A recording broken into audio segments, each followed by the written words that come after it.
And I think like as a community, we need to be more vulnerable with each other, more inclusive about our fears and our needs and wants.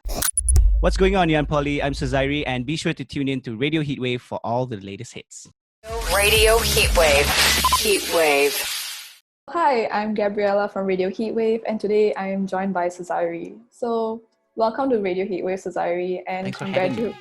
No problem. So, congratulations on your new release, Raindrops. Yes. So, honestly, I'm quite a big fan of yours. Thank you. And I absolutely adore your vocals, and it completely shines through in Raindrop. Thank you so much. So, the first thing that I actually noticed about Raindrops is that you shift between English and Malay. Yeah. So why did you decide to sing the song in both languages? Well, I guess we got to start a little bit from the start because Raindrops was written as kind of like a depressive, cathartic release type song. I wrote it 3 years ago with a friend called Lin Ying. You might have heard of her. She's a fantastic local songwriter and singer as well. And when we were writing it, it was kind of just one of those days that you don't want to do any work, Like when I was deciding on what kind of material to release for 2020, the most depressing year for most of us, I think. I looked back at this song and went like, hey, you know what? This is kind of like appropriate for this time. I suddenly had the idea of, I told her, what if it was a bilingual song? Because the second verse is trying to say something completely different from the first verse. So I thought that would be a really cool way to kind of like highlight the polarity in opinions by underlining like a completely different language as well, so that people kind of like, hey, this is different, what's so different about it? And I think at the baseline of it, if you understand both languages, or if you Google Translate the bahasa part, it will kind of feel like, hey, this guy is saying two completely different things in two completely different languages. So I thought that was really cool. So if you haven't heard it, Raindrops is this beautiful song about vulnerability, and you take your listeners right into that feeling through your voice, through the lyrics. So what inspired you to share something so intimate with your listeners? When I started out in the industry, it was kind of just like, how do I survive? I need to write a hit song. It was for the most part at the start of it, just as a new artist, it's always about survival. But I started realizing halfway that I wasn't connecting enough with the people that are listening to me. And I thought that was always because I always like to keep my private life and my music life separate. I think it only started changing after I got married, and I just couldn't give two craps about what people thought about my personal life anymore. And I just started writing whatever. And because if one person can really change your opinion on things, and you wouldn't really care about what anyone else thinks, I think.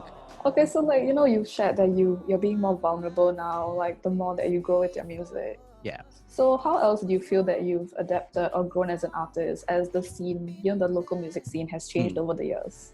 I think the more the scene grows, the more the industry grows, the more I look inwards, because I look at people's growth and how they, especially in this region, I think how people define themselves is by being themselves.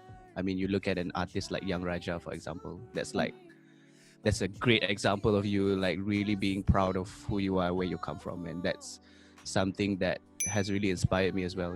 I don't look at it like, hey, these people are doing much better than I was, but hey, these people are doing more right things than I was when I was their age. And that's super inspiring to me, knowing that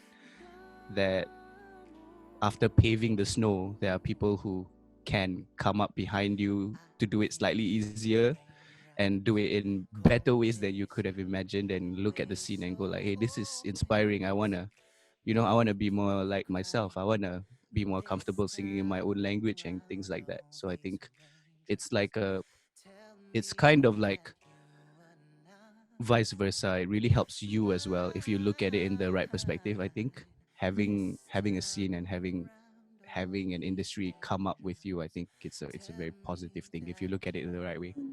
So you've actually consistently over the years you've been putting out music.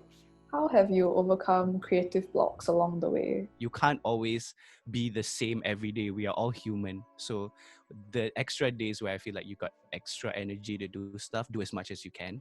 And then the days where you kind of want to cut yourself a bit of slack. I think this really applies to everyone, not just like songwriting or whatever, but everyone's daily lives, right? The days you feel like you want to slack off a bit, sometimes you just need to cut yourself a bit of slack. You just need like a brain rest day or something like that. Like not everybody absorbs information and can output information at the same level and consistency. So I think people need to cut each other some slack. Not everybody can be grade A tip top 100% student all the time also. And just because someone's not pulling their weight doesn't mean they're not good. They might be going through something really hard in their life. So no one ever stops in a project group and says like, hey, is he okay? Like, is everything okay with this guy? And I think we need to normalize these things also, like just not judge people based on their abilities, but like try to see if they need help. And I think that's something really important that I wish I did more when I was in school. Because I think when we're younger, we kind of just want to get on top and be the best, and nothing else can stand in our way. But I think compassion and kindness is also what we lack sometimes. Okay, so let's move on to something a bit more fun, the quick fire questions. So you have to answer them really fast. Like the first thing that comes into your mind, just say it. Okay.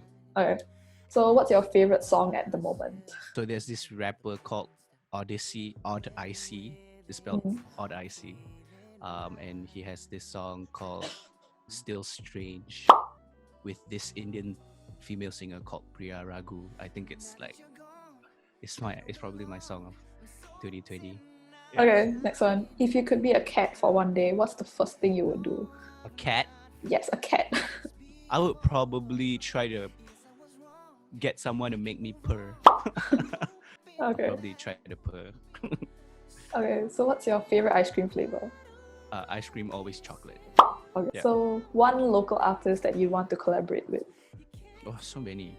One. For now, maybe Narelle King. Okay. Yeah. So would you rather denim or leather jackets? Denim always. Okay, good. I'm wearing one now. Denim over anything, man. Like I love denim jackets. Okay, so what's your go-to snack? Cheezels. Yes. Cheezels or Twisties? Oh yes, I love anything with cheese. Yeah, I love cheese a lot. I'm lactose intolerant, but I really love cheese. Okay, so what time do you usually go to bed? What time do I usually go to bed? Yes. Is that a serious question? Yes. 6 in the morning. And then what time do you wake up? 11? Okay. 10? Okay, if you weren't a musician, what would you be doing right now? If I weren't a musician, Yes. and this is a serious one, okay? It's not like what I want to become. But I was completely ready to be a police officer before I enrolled in music school. So what Netflix show do you think everyone should watch? Oh my God, please don't get me started. I watched One show. One show on Netflix. Yes, one. These are the real questions. Come on. Queen's Gambit. Oh yes, I love that. Okay, so last question. Yeah. Can we expect anything new from you in 2021?